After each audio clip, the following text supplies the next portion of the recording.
여러분 반갑습니다. 요한복음 말씀 묵상 시간입니다. 우리가 예수님 안에서 거룩한 생명의 열매 가득 맺을 수 있기를 간절히 소망합니다. 예수님을 떠나서는 우리가 살아갈 수 없습니다. 예수님을 떠나서는 어떤 열매 맺는 삶을 살아갈 수 없습니다. 하나님께서는 그의 백성들에게 반드시 열매를 요구하십니다. 여러분, 우리가 하나님이 인정하실 만한, 하나님이 기뻐하실 만한 열매, 내 스스로는 맺을 수 없습니다.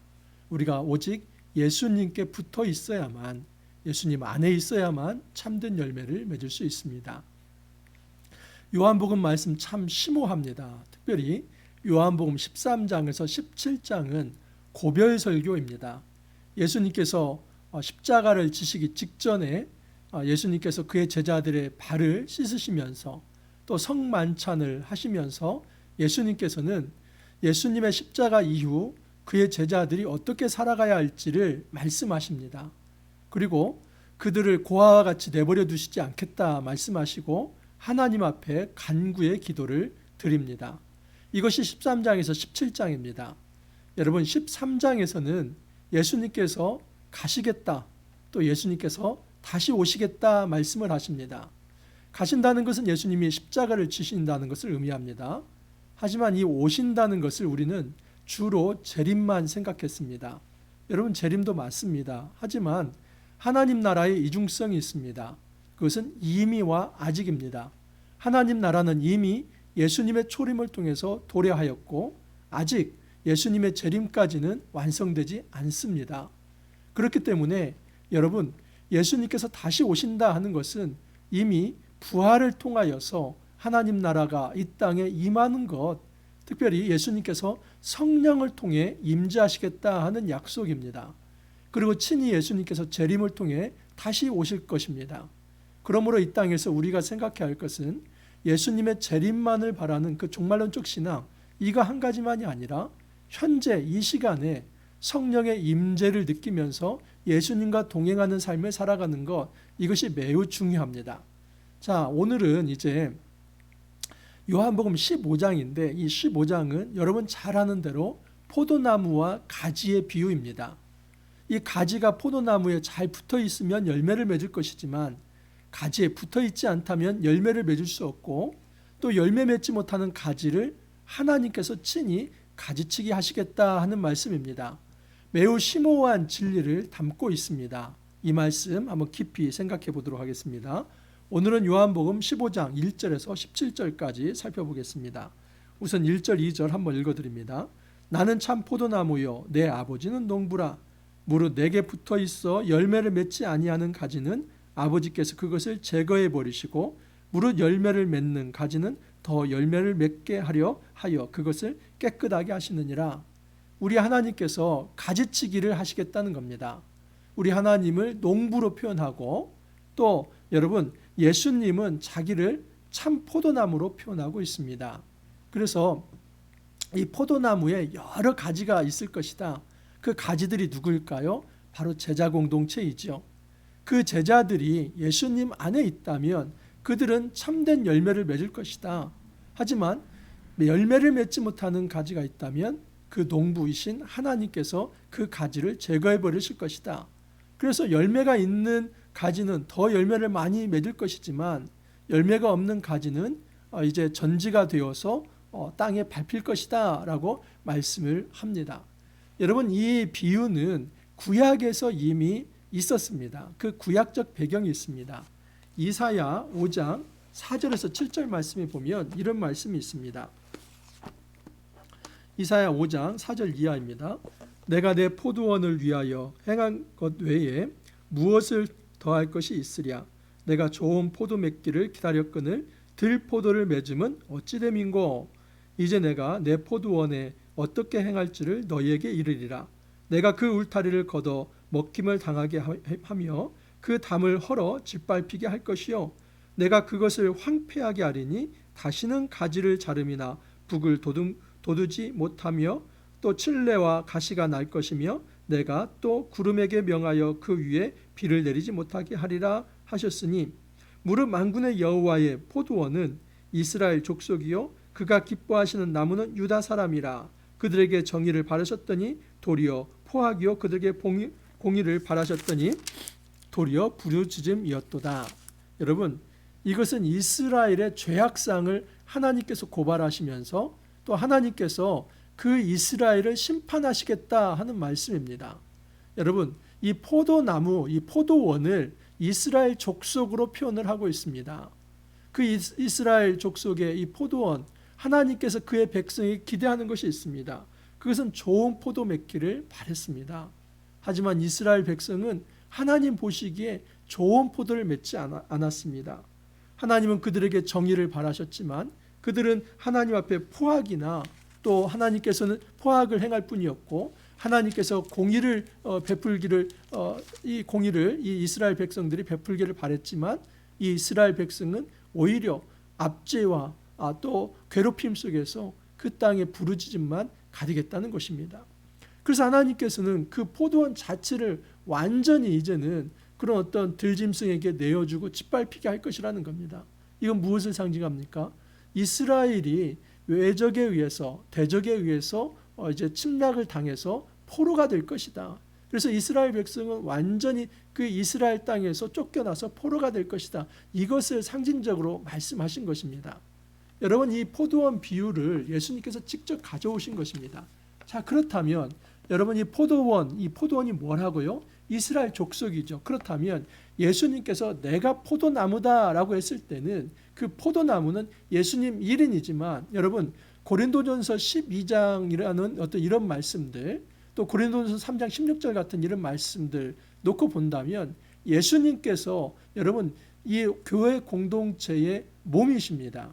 예수님의 몸이 바로 교회 공동체이고 바로 그곳이 성전이며 그 성전은 성령이 임하시는 곳이다 하는 것입니다. 그렇기 때문에 이것은 지체론으로 받아들일 수 있습니다. 고린도전서 12장에 있는 그 지체론처럼 이 포도나무와 가지는 예수님의 이 몸이 하나의 교회로서 성전으로서 보여지는 것입니다. 여러분, 이 성전이라고 하는 거, 건물이 아니라는 거, 이 개념을 알아야만 이거 이해할 수 있습니다. 성전은 반드시 공동체입니다. 백성입니다. 구약에서는 그 포도원을 이스라엘 백성으로 이렇게 표현을 했는데, 이 신약에서는 이 포도나무를 예수님 자신의 몸이라고 얘기하고, 그 몸은 예수님 몸 하나만이 아니라 예수님 몸에 붙어 있는 모든 지체들, 이들이 바로 가지인데 그들이 바로 하나님의 백성이고, 그 하나님 백성 공동체, 예수님이 머리가 되시고 모든 지체가 되는 그 백성 공동체, 그것을 포도나무라고 이야기하는 겁니다. 그런 의미에서 진정한 새 하나님 나라의 거룩한 하나님 나라의 백성 공동체는 어떠한 삶을 살아가야 하는가, 그것을 말하는 것이 바로 오늘 15장의 메시지다라고 볼 수 있습니다. 중요한 것은 열매를 맺어야 한다는 겁니다. 만약에 열매를 맺지 않는다면 하나님께서 베어내시겠다. 왜냐하면 그렇게 해야만 하나님께서는 그 포도나무를 깨끗하게 하실 수 있기 때문입니다. 다시 한번 보면 무릇 열매를 맺는 가지는 더 열매를 맺게 하려 하여 그것을 깨끗하게 하시느니라. 여러분, 이 정결이라고 하는 거 이제 여러분 많이 기억나시죠? 이 레위기 말씀이 이렇게 연결이 되어 있습니다. 여러분, 레위기에서 다시 한번 생각을 해보십시오. 이 정과 부정, 다시 말해서 깨끗함과 부정하다고 하는 것, 이 부정은 죄와 사망에 가까운 것이 부정입니다.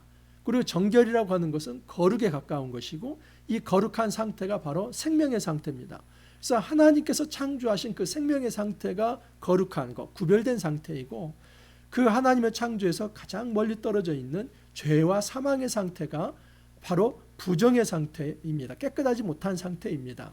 자, 그래서 하나님께서 깨끗하게 하겠다는 것은 좀 위생학적으로 깨끗하게 하겠다 이것이 아니라 하나님의 백성으로 거룩하게 구별되게 하겠다, 그런 의미를 가지고 있는 것입니다. 이것은 이미 요한복음 13장에서 말씀을 하나님께서 하신 부분이 있습니다. 자, 요한복음 13장 저번에 우리 살폈었는데요. 13장 10절에 보면 예수께서 이르시되 이미 목욕한 자는 발밖에 씻을 필요가 없느니라. 온몸이 깨끗하느니라. 너희가 깨끗하나 다는 아니니라 하시니, 여러분, 예수님께서 세족식을 하시죠. 그런데 베드로가 저는 감히 어떻게 제가 예수님을 발을 씻어드려야지 선생님이신 예수님이 어떻게 저희 제자의 발을 씻습니까? 저는 안 됩니다. 뭐 아주 겸양의 표시로 얘기했을 것입니다. 하지만 예수님이 강하게 말씀하시죠. 내가 너를 발을 씻지 아니한다면 너는 내 제자가 아니다. 너는 하나님의 백성이 될 수 없다. 너는 구원받을 수 없고 생명이 너 안에 있을 수 없다. 강력하게 하나님께서 예수님이 말씀을 하십니다. 그러자 이 순진한 베드로가 순수한 베드로가 또 뭐라고 얘기합니까? 그러면 제 몸 전신을 씻어 주십시오. 그때 예수님께서 하신 말씀이 이미 목욕한 자는 발밖에 씻을 필요가 없느니라. 온몸이 깨끗하니라. 너희는 깨끗하나. 다시 말해서 지금 이 12제자 중에서 11제자는 이미 깨끗하다는 겁니다. 한 제자 누구요? 가룟 유다는 아직 깨끗하지 않다. 여러분, 이 말은 무엇이냐면 위생학적으로 깨끗하다 이것이 아니라 이것은 구약의 정결 의식과 마찬가지입니다. 여러분, 이 죄와 부정이라고 하는 것을 제사와 또 물로 씻음을 통해서 깨끗하게 할 수 있죠. 근데 그것은 여러분 구약이고 이것은 예수님의 말씀과 성령을 통해서 다시 거듭나는 것을 의미합니다. 그래서 영과 진리, 이 진리로 다시 거듭나는 존재, 이것이 바로 깨끗한 존재, 하나님의 백성됨을 의미합니다. 그러므로 지금 하나님께서 포도나무의 가지를 열매 맺지 못하는 것을 전지작업을 해서 그 포도나무 자체를 정결하게 하겠다 하는 것은 하나님께서 예수님을 통해서 하나님 나라 공동체를 만들겠다, 이런 의지를 표현을 한 것입니다. 자, 3절 이하를 보면 너희는 내가 일러준 말로 이미 깨끗하여졌으니, 이미 살펴보았습니다. 13장 10절 내 안에 거하라 나도 너희 안에 거하리라. 가지가 포도나무에 붙어 있지 아니하면 스스로 열매를 맺을 수 없음같이 너희도 내 안에 있지 아니하면 그러하리라. 아주 중요한 원리를 얘기하고 있습니다. 그것은 열매 맺는 방법은 예수 안에 있어야만 한다는 것입니다. 왜? 예수님이 포도나무니까요. 그 포도나무와 연결된 가지만이 진정한 성전 공동체이고 예수님과 연결된 그들만이 바로 열매 맺는 삶, 제자 공동체의 삶, 하나님 백성의 삶을 살아갈 수 있다는 것입니다. 자, 기억하십시오. 첫 번째는 무슨 작업이요? 정결 작업입니다. 예수님이 부르셔서 깨끗한 자가 제자 공동체가 되는 겁니다. 자, 그러면 정결해진 존재는 어떻게 하냐면 계속해서 예수님 안에 붙어 있어야만 합니다. 그래야 세 번째 무엇이 가능합니까? 열매 맺는 거. 다시 한번요. 이렇게 흐름이 갑니다. 정결과 예수 안에 있는 것, 그리고 열매입니다. 우리는 예수 믿으면 다 끝난다고 생각합니다. 이것은 구원파입니다. 구원파는 그렇게 얘기를 합니다. 현재와 과거와 미래의 죄가 다 해결되었다. 그러므로 우리는 단 한 번 이제 죄 고백을 하면 그것을 끝이다.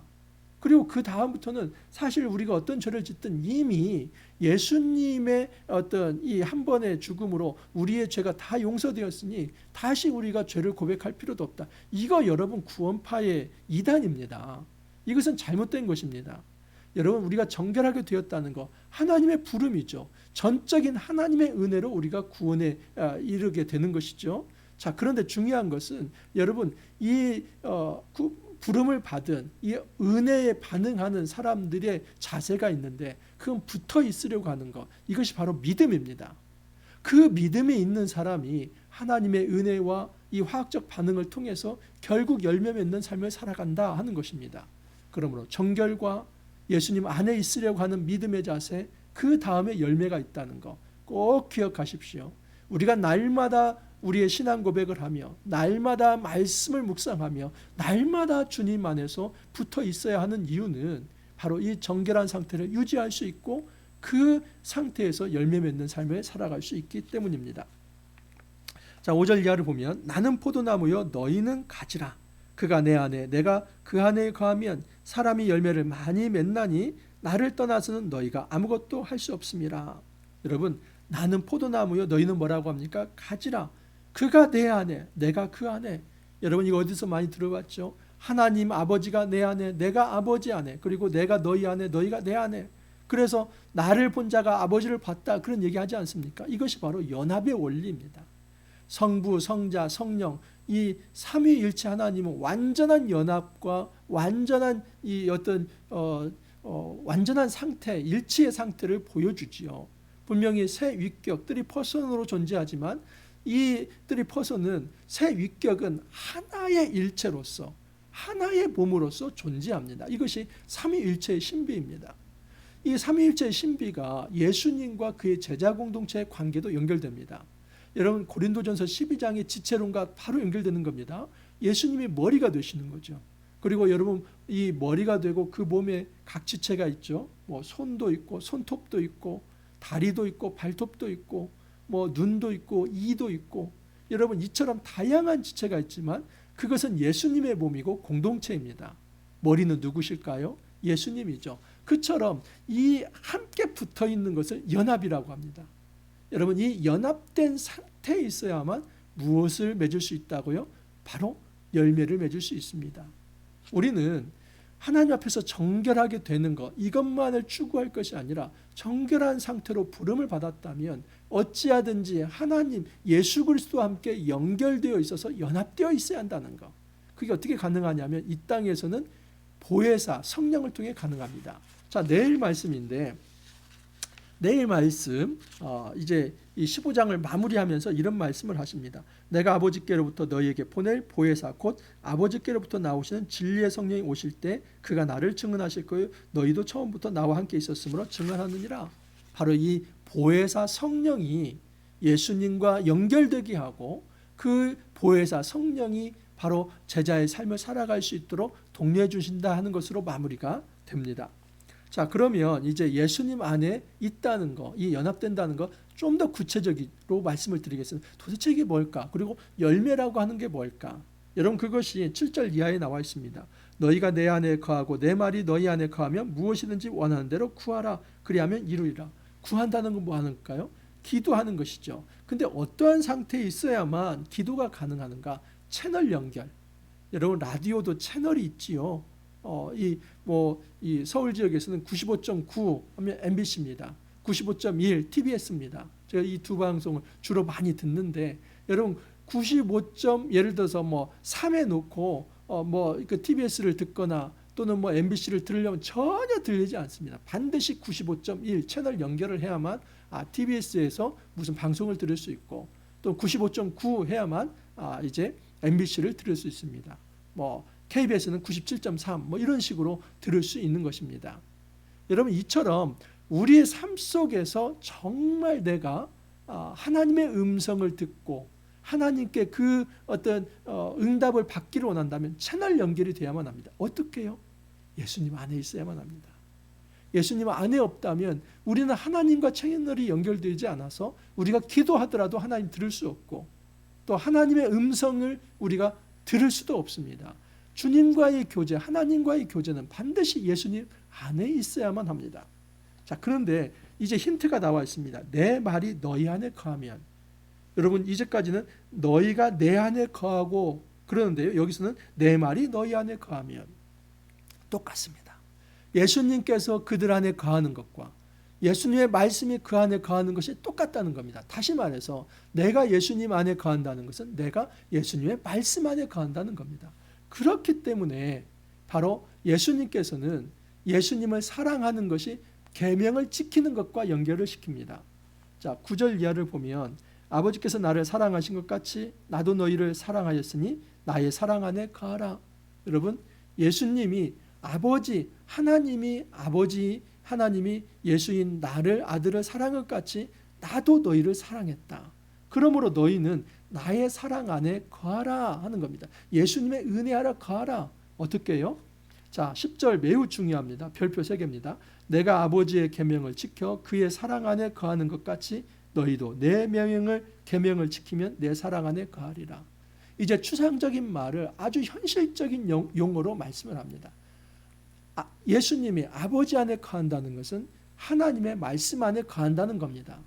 그리고 너희가 내 안에 거한다는 것은 계명을 지키는 것이라고 얘기를 합니다.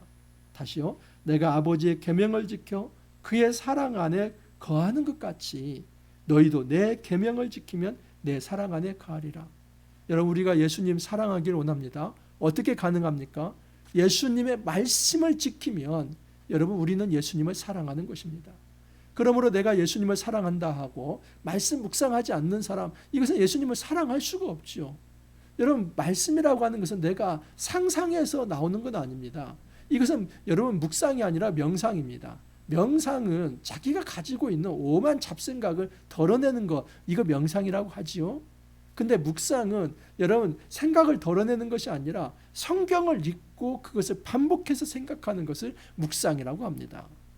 주님을 우리가 사랑한다면 1차적으로 말씀 묵상해야만 합니다. 그리고 그 말씀 묵상이 되었다면 반드시 우리에게 하나님의 뜻을 가르쳐 주시고 우리가 이런 삶을 살아가라 말씀을 하실 겁니다. 그러면 그것에 순종하는 것, 말씀을 묵상하고 순종하는 것, 이것이 바로 예수님을 사랑하는 것이다 라고 얘기를 합니다. 더 이상 우리는 아주 형이상학적인 마음으로 내가 예수님 사랑해요, 여기서 그치면 안 됩니다. 이 말은 이퀄 뭡니까? 내가 말씀을 묵상하고 그 말씀에 순종하는 삶을 예수님을 사랑하는 것이라고 말씀을 하십니다. 자, 그러면 이 계명이 뭔가? 계명을 지키면이라고 하는데 그 계명이 뭔가? 12절을 보면 내 계명은 곧 내가 너희를 사랑한 것 같이 너희도 서로 사랑하라 하는 이것입니다. 명확히 얘기합니다. 이 계명. 여러분, 사실 예수님께서 율법을 어떻게 정리합니까? 하나님 사랑과 이웃 사랑, 이 사랑이 모든 율법의 완성이다라고 얘기를 합니다. 그렇듯이 이 계명이라고 하는 것은 하나님의 아버지가 예수님을 사랑한 것 같이 이 아들도 하나님을 사랑하는 것이고 너희도 바로 나를 사랑하는 것, 그리고 서로 제자들이 사랑하는 것, 이것이 바로 계명이다, 계명을 지키는 거다 하는 겁니다. 여러분, 계명의 본질, 말씀의 본질은 뭡니까? 사랑입니다. 우리가 말씀을 묵상하고 정작 내 안에 있는, 주위에 있는 그 사람들을 섬기며 사랑하지 않는다면 우리는 말씀 묵상 헛것으로 한 것입니다. 여러분, 말씀 묵상을 했다면 반드시 내 주위에 있는 사람들을 사랑하는 것으로 나타나야만 합니다. 불특정 다수가 아닙니다. 여러분, 사랑이라고 하는 것은 내가 아는 사람을 사랑하는 겁니다. 사실 여러분, 저 미국에 있는 사람 사랑하는 거 그렇게 정말 쉬울 수 있습니다. 근데 정말 어려운 게 뭡니까? 내 옆에 있는 친지, 가족, 그리고 우리 공동체 안에서 서로 이제 부딪히며 살아가야 할 그런 사람들, 이게 더 어려운 것이죠. 예수님께서 말씀하시는 건 뭐냐면 이 제자 공동체가 예수님이 떠난 이후에 어떻게 살 것인가? 예수님께서 십자가를 지시고 떠난다면 제자 공동체만 남는데 어떻게 살 것인가? 첫 번째는 성령이 그 공동체에 임해야 한다. 그래서 엊그제 이제 금요일에 말씀드리지 않았습니까? 이 보혜사 성령이 임해야 한다는 것. 두 번째는 제자 공동체가 사랑해야만 합니다. 자, 그 원리가 13장 34절에서 35절에 나타나 있습니다. 이것도 우리가 이미 묵상했던 말씀인데, 새 계명을 너희에게 주느니 서로 사랑하라. 내가 너희를 사랑한 것 같이 너희도 서로 사랑하라. 너희가 서로 사랑하면 이로써 모든 사람이 너희가 내 제자인 줄 알리라. 아주 명확하게 사랑하지 않는다면 내 제자가 아니다. 13장에서 17장은 이 제자 공동체가 홀로 남게 되는데 예수님 없이 어떻게 살아갈 수 있는가? 서로 사랑하라.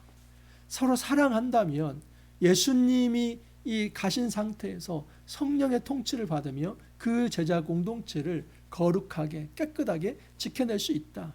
그러므로 여러분, 예수 안에 거한다는 것은 말씀 안에 거하는 것이고 바로 사랑하는 존재로서 사랑의 열매를 맺는 것이 바로 포도나무 열매 안에, 포도나무 가지 안에, 가지가 이 포도나무 안에 붙어 있는 것이다 라고 말할 수 있습니다.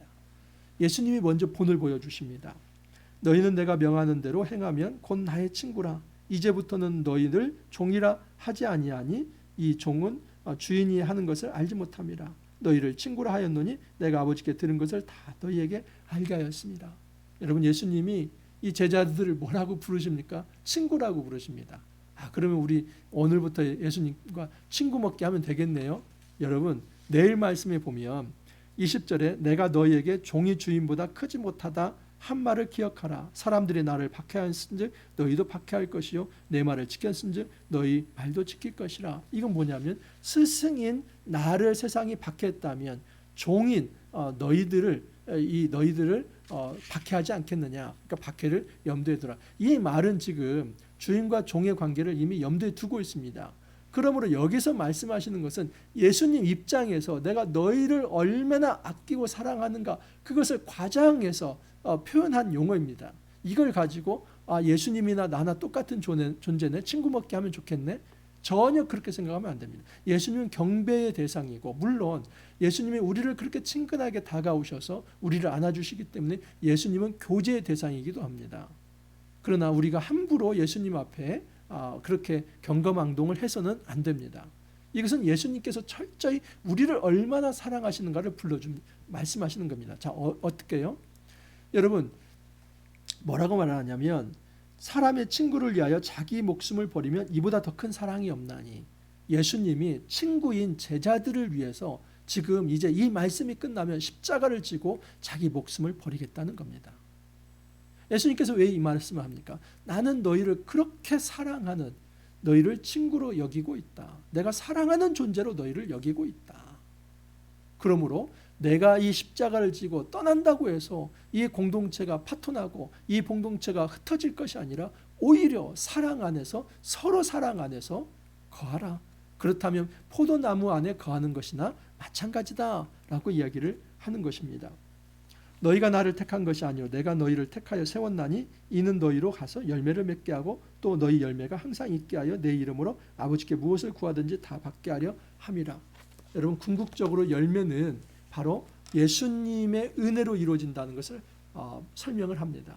너희가 먼저 나를 선택한 것이 아니라 내가 너희를 선택했다. 그러므로 내 안에 붙어만 있다면 너희는 반드시 열매 맺는 삶을 살아갈 수 있다.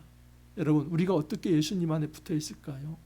이 땅에 교회 공동체가 크든 작든 포도나무입니다.